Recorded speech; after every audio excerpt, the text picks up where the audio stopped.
think there's a lot of small startups that are starting to push this work forward, things like Picnic Health.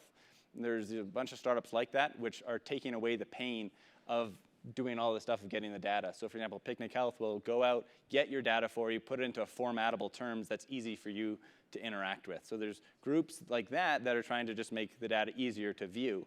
There's a whole other wide range. I think Open Notes is a really powerful example of showing that they've done something very practical that's having real results, right? 70% of people are treating themselves better because of Open Notes. In terms of data sharing, I think it's really interesting to see now that some insurance companies are taking steps to actually lower your coverage rates if you are constantly uploading data, say, through a Fitbit.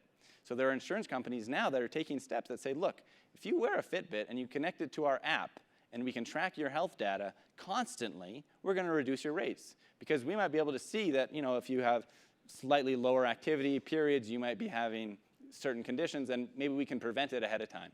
So there's definitely interesting things that are happening on that front. I think we're going to see a lot of change, especially if the government pushes this policy for required APIs by end of 2018, which is a big one. And I know that there's a lot of startups and companies looking at that space.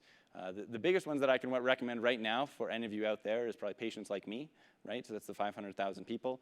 Open Humans is right now, you can go there, put your data in and use tools.